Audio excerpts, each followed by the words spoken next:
കാസർഗോഡ് ജില്ലാ കോടതി സമുച്ചയത്തിൽ ബോംബ് സ്ഥാപിച്ചിട്ടുണ്ടെന്ന ഭീഷണി സന്ദേശമെത്തിയത് പരിഭ്രാന്തിക്കും ആശങ്കയ്ക്കും ഇടയാക്കി.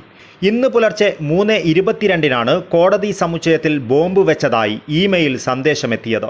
നിങ്ങളുടെ കോടതി സമുച്ചയത്തിൽ 3 RDX അടങ്ങിയ ഒരു മനുഷ്യചാവേർ ബോംബ് സ്ഥാപിച്ചിട്ടുണ്ട്. സ്ഫോടനത്തിന് മുൻപ് ഉച്ചയ്ക്ക് 1:15 മുൻപായി ജഡ്ജിമാരെ ഒഴിപ്പിക്കുക എന്നതായിരുന്നു സന്ദേശം. ഭീഷണി സന്ദേശത്തെ തുടർന്ന് കോടതി പ്രവർത്തനം താൽക്കാലികമായി നിർത്തിവെച്ചു. സന്ദേശം തമിഴ്നാട്ടിൽ നിന്നുമാണ് അയച്ചതെന്ന് പ്രാഥമിക അന്വേഷണത്തിൽ കണ്ടെത്തിയിട്ടുണ്ട്. ജില്ലാ കോടതിയുടെ ഔദ്യോഗിക ഇമെയിൽ ഐഡിയിലേക്കാണ് ഭീഷണി സന്ദേശം എത്തിയത്. വിക്രം രാജഗുരു എന്ന ഇമെയിൽ വിലാസത്തിൽ നിന്നുമാണ് സന്ദേശം അയച്ചത്. സന്ദേശത്തിൽ 3 RDX IEDകൾ കോടതി കെട്ടിടത്തിൽ സ്ഥാപിച്ചതായും ഉച്ചയ്ക്ക് 1:15 ജഡ്ജിമാരെയും ജീവനക്കാരെയും ഒഴിപ്പിക്കണമെന്നുമാണ് വ്യക്തമാക്കിയിട്ടുള്ളത്. RTX ധരിച്ച 2 പേർ കോടതി പരിസരത്ത് എത്തുമെന്നും സ്ഫോടനമുണ്ടാകുമെന്നുമുള്ള ഭീഷണിയും ഇമെയിലിലുണ്ട്. തമിഴ്നാട് പോലീസിനെയും ചില രാഷ്ട്രീയ സംഘടനകളെയും പരാമർശിക്കുന്ന നീണ്ട സന്ദേശമാണ് ഇമെയിലിൽ ഉള്ളത്. തമിഴ് ലിബറേഷൻ ഓർഗനൈസേഷൻ എന്ന പേരിലാണ് ഭീഷണി സന്ദേശം അവസാനിപ്പിച്ചിരിക്കുന്നത്. ഭീഷണി ലഭിച്ചതിനെ തുടർന്ന് കോടതി ജീവനക്കാരെയും കേസുകൾക്കായി എത്തിയ കക്ഷികളെയും അഭിഭാഷകരെയും ഉൾപ്പെടെ എല്ലാവരെയും കോടതി പരിസരത്തു നിന്നും ഒഴിപ്പിച്ചു.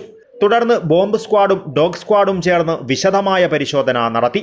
പോലീസ് ഉന്നത ഉദ്യോഗസ്ഥരുടെ നേതൃത്വത്തിലാണ് സുരക്ഷാ നടപടികൾ കൈക്കൊണ്ടത്.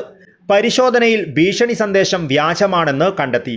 1.5 മണിക്കൂർ നീണ്ട പരിശോധനയ്ക്ക് ശേഷം 12:30 കോടതിയുടെ പ്രവർത്തനം ആരംഭിച്ചത്. മെറ്റൽ ഡിറ്റക്ടർ ഉപയോഗിച്ചുള്ള പരിശോധനയ്ക്ക് ശേഷമാണ് പിന്നീട് എല്ലാവരെയും കോടതി വളപ്പിലേക്ക് പ്രവേശിപ്പിച്ചത്. വക്കീലന്മാർ അതുപോലെ കക്ഷികളൊക്കെ 11 മണിയാകുമ്പോൾ തന്നെ എല്ലാവരും കോടതിയിലെത്തിയിരുന്നു. കോടതി ഇരിക്കാത്ത സാഹചര്യം വന്നപ്പോൾ എല്ലാവരും ഇങ്ങനെ എന്താ സംശയം തോന്നിയപ്പോഴും പോലീസുകാർ ഡോഗ് സ്ക്വാഡുമായിട്ട് വരാന്തയിലൊക്കെ വരുന്നത് കണ്ടത്. അപ്പോൾ അന്വേഷിച്ചപ്പോഴാണ് മനസ്സിലായത് ഒരു ബോംബ് ത്രെട്ട് കോടതിക്കുണ്ട്. 11:15 വരെ 1:15 വരെ ഭീഷണിയുണ്ട്. തമിഴ്നാട്ടിലെ ഒരു മെയിലാണ് വന്നത്, കോർട്ടിലെ ഔദ്യോഗിക മെയിലിലേക്കാണ് വന്നിട്ടുള്ളത്. അപ്പം സ്വാഭാവികമായിട്ടും അപ്പം തന്നെ ഒരു 11:05 ആകുന്ന സമയത്ത് അഭിഭാഷകരെയും കോടതിയിൽ അകത്തുണ്ടായിരുന്ന മുഴുവൻ ആൾക്കാരെയും പുറത്തേക്ക് ഇറക്കി. പിന്നെ വിശദമായ പോലീസ് പരിശോധന നടത്തി. ഇപ്പം എല്ലാ കോർട്ട് ഹാളിലും അതുപോലെ ഓഫീസ് റൂം, കോടതി ബിൽഡിംഗ് മുഴുവൻ ഡോഗ് സ്ക്വാഡ് പരിശോധിച്ചു, പോലീസുകാർ പരിശോധിച്ചു. ഇപ്പം ബോംബൊന്നും ഇല്ലയെന്നാണ് അവർ മനസ്സിലാക്കുന്നത്. ഇപ്പം അഭിഭാഷകരെയും അതുപോലെ കോടതി സ്റ്റാഫിൻ്റെയും ജുഡീഷ്യൽ ഓഫീസർമാരൊക്കെ അകത്തേക്ക് അയറ്റിയിട്ടുണ്ട്. ഇപ്പോൾ എത്ര മണിക്ക് സിറ്റിംഗ് തുടങ്ങുമെന്ന് അറിയില്ല. എല്ലാവരും ഇവിടെ പുറത്ത് വെയിറ്റ് ചെയ്യാണ് കോടതി പറഞ്ഞ സമയത്ത് അകത്തേക്ക് ഇറക്കാൻ വേണ്ടിയിട്ട്. എന്താണ് സാധാരണഗതിയിൽ കാസർഗോഡ് കോടതിയിൽ ഇങ്ങനെ ഒരു ബോംബ് ഭീഷണി വരേണ്ട സാഹചര്യം നിലവിലില്ല. കാരണം UAP കേസൊന്നും ഇപ്പോൾ ഇവിടെ ട്രയലിൽ വരുന്നില്ല. അതുപോലെ ഇപ്പോൾ തമിഴ്നാട്ടിലാരും ഇവിടെ പ്രതികളായി ഇല്ലയെന്നാണ് മനസ്സിലാക്കാൻ കഴിയുന്നത്. പക്ഷേ എങ്ങനെയാണ് ഈ ഭീഷണി ഈ കോടതിക്ക് വരാൻ കാരണം എന്ന് ഇപ്പോഴും അവ്യക്തമാണ്. വിശദമായ അന്വേഷണത്തിൽ അത് ഒറിജിനലാണോ ഫേക്കാണോ എന്നൊക്കെ വിശദമായ അന്വേഷണത്തിൽ മാത്രമേ ബോധ്യമാവും.